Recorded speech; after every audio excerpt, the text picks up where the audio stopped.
नमस्कार, आप सभी का स्वागत डीडी न्यूज़ पर। आप देख रहे हैं हमारा सांकेतिक भाषा का विशेष बुलेटिन। आपके साथ मैं हूं मुकुल शर्मा, मेरे साथ मौजूद हैं मेरे सहयोगी शरद मुदगल। तमाम खबरों से आपको रूबरू कराएंगे, लेकिन सबसे पहले नजर डालते हैं हेडलाइंस पर। दावोस में जारी है भारत की सशक्त भागीदारी। एआई और अर्थव्यवस्था पर हुई चर्चा में केंद्रीय मंत्री अश्विनी वैष्णव ने कहा, भारत एआई के क्षेत्र में दुनिया में अग्रणी। आज देश की तेजी से बढ़ती अर्थव्यवस्था पर रखेंगे भारत का पक्ष।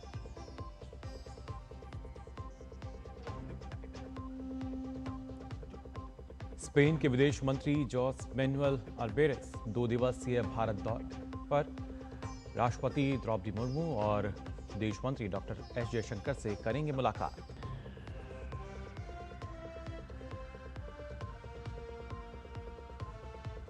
अलग अलग राज्यों में होने वाले विधानसभा और निकाय चुनावों के लिए बीजेपी ने कसी कमर। चुनाव प्रभारी और सह प्रभारी नियुक्त, कई वरिष्ठ नेताओं को सौंपी गई जिम्मेदारी।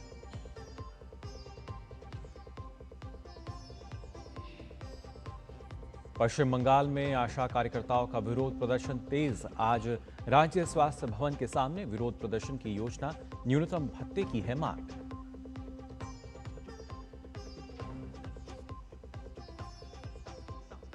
और न्यूजीलैंड के खिलाफ 5 मैच की T20 सीरीज का आगाज आज से। पहला मुकाबला नागपुर में। सूर्य कुमार यादव की अगुवाई में T20 विश्व कप से पहले भारतीय टीम की बड़ी अग्नि परीक्षा।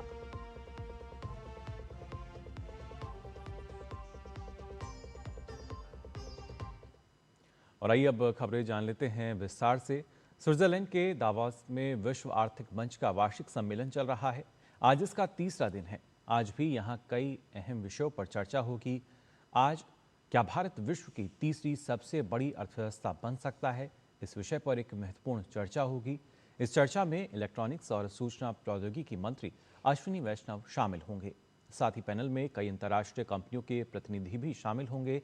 पैनल में भारत की आर्थिक वृद्धि, वैश्विक व्यापार में भूमिका, निवेश संभावनाएं, तकनीक और डिजिटल अर्थव्यवस्था के योगदान पर चर्चा होगी।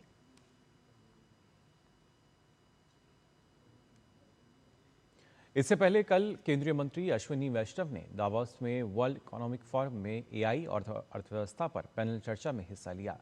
केंद्रीय मंत्री अश्विनी वैष्णव ने कहा कि भारत एआई के क्षेत्र में दुनिया में अग्रणी है और दुनिया की जियोपॉलिटिक्स में भारत का अपना मॉडल है। इसके साथ ही पैनल चर्चा के दौरान केंद्रीय मंत्री अश्विनी वैष्णव ने कहा कि एआई क्रांति लाने के लिए देश में बड़े पैमाने पर लोगों को प्रशिक्षित किया जा रहा है। स्पेन के विदेश मंत्री जोस मैनुएल अल्बेरेस भारत के 2 दिवसीय दौरे पर हैं। अपनी इस यात्रा के दौरान वे राष्ट्रपति द्रौपदी मुर्मू और विदेश मंत्री डॉक्टर एस जयशंकर से मुलाकात करेंगे। विदेश मंत्री जोस मैनुएल अल्बेरेस की ये भारत यात्रा कई मायनों में अहम है। इस यात्रा के दौरान दोनों पक्षों के बीच आतंकवाद के खिलाफ वैश्विक लड़ाई सहित क्षेत्रीय और वैश्विक मुद्दों पर विचारों का आदान प्रदान किया जा सकता है। गृह एवं सहकारिता मंत्री अमित शाह आज से उत्तराखंड के 2 दिवसीय दौरे पर रहेंगे। इस दौरान वे वहां हरिद्वार और ऋषिकेश में आयोजित कई महत्वपूर्ण धार्मिक और सामाजिक कार्यक्रमों में भाग लेंगे।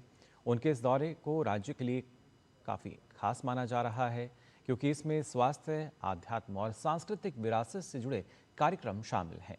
गृह मंत्री आज स्वर्गाश्रम स्थित गीता भवन पहुंचेंगे, जहां गीता प्रेस द्वारा प्रकाशित मासिक पत्रिका कल्याण के शताब्दी अंक के विमोचन समारोह को संबोधित करेंगे। वहीं 22 जनवरी को अमित शाह हरिद्वार पहुंचेंगे। यहां वे पतंजलि योगपीठ स्थित महर्षि दयानंद ग्राम में Patanjali emergency and critical care hospital का उद्घाटन करेंगे।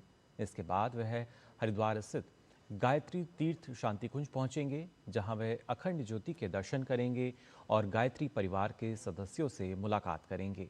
इसके बाद गृह मंत्री बैरागी द्वीप हरिद्वार में आयोजित एक बड़े कार्यक्रम में शामिल होंगे।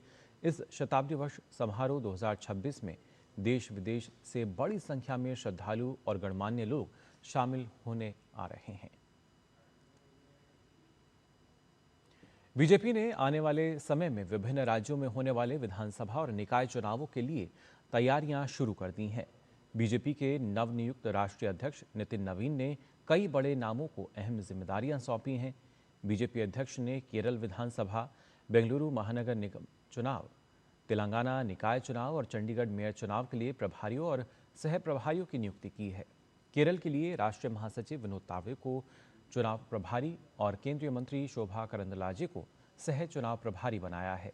इसी प्रकार ग्रेटर बेंगलुरु महानगर निगम के आगामी चुनाव के लिए भाजपा के पूर्व राष्ट्रीय महासचिव राम माधव को चुनाव प्रभारी तथा राजस्थान प्रदेश भाजपा के पूर्व अध्यक्ष सतीश पूनिया तथा महाराष्ट्र विधानसभा के पार्टी सदस्य संजय उपाध्याय को सह चुनाव प्रभारी बनाया गया है।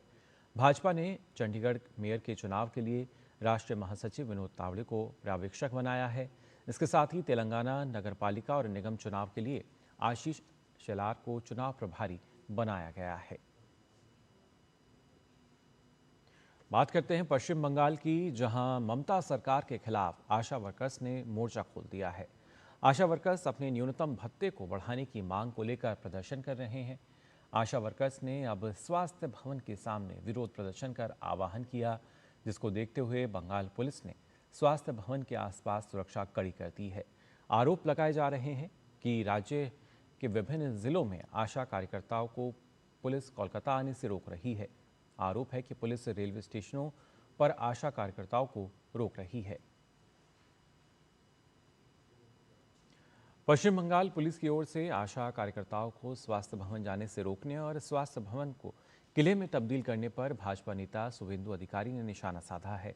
उन्होंने सोशल मीडिया प्लेटफॉर्म एक्स पर स्वास्थ्य भवन के बाहर पुलिस की बेहद सख्त बैरिकेडिंग का वीडियो साझा कर लिखा, आशा वर्कर्स का स्वास्थ्य भवन में सैलरी बढ़ाने जैसी मांगों को लेकर कैंपेन है। डरे हुए स्वास्थ्य मंत्री को बचाने के लिए पुलिस मंत्री यानी मुख्यमंत्री आगे आई हैं।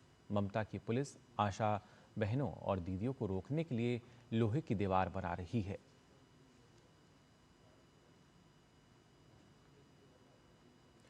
पश्चिम बंगाल में चुनाव से पहले बढ़ती हिंसा को लेकर राज्यपाल सीवी आनंद बोस ने सख्त रुख अपनाया है। उन्होंने कानून व्यवस्था बनाए रखने के लिए एक अहम एडवाइजरी जारी की है।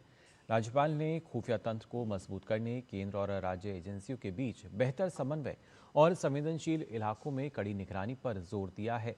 अंतर्राष्ट्रीय सीमाओं की संवेदनशीलता को देखते हुए संयुक्त खुफिया व्यवस्था और सक्रिय गश्त की सलाह दी गई है। साथ ही उकसावे में शामिल तत्वों पर तुरंत कार्रवाई की बात कही गई है। इसमें भरोसा कायम करने के लिए समुदायों के साथ संवाद किया जाए। राज्यपाल ने यह भी सलाह दी है कि मदद के लिए आने वाली कॉल्स पर तुरंत प्रतिक्रिया दी जाए। भीड़ नियंत्रण के दौरान संयम बरता जाए और तनाव कम करने के लिए स्थानीय नेताओं के साथ समन्वय किया जाए। खबर खेल जगत से, भारत और न्यूजीलैंड के बीच 5 मैच की T20 सीरीज का पहला मुकाबला आज नागपुर में खेला जाएगा। ये सीरीज ऐसे समय पर हो रही है जब अगले महीने T20 वर्ल्ड कप शुरू होना है। भारतीय टीम को वनडे सीरीज में हार का दंश झेलना पड़ा। ऐसे में टीम पलटवार के इरादे के साथ सामने होगी। सूर्य कुमार यादव की कप्तानी में T20 world champion kiwi team के खिलाफ उतरने के लिए तैयार हैं। भारतीय टीम को इस मुकाबले में सलामी बल्लेबाज अभिषेक शर्मा और संजू सैमसन की जोड़ी से दमदार शुरुआत की उम्मीद रहेगी। वहीं न्यूजीलैंड की बात करें तो यहां टीम को अपने सलामी बल्लेबाज डेवॉन कॉनवे और सचिन रविंद्र से बेहतर शुरुआत की अपेक्षा रहेगी। इंडोनेशिया मास्टर्स बैडमिंटन प्रतियोगिता में आज भारतीय खिलाड़ी अपने अभियान की शुरुआत करेंगे।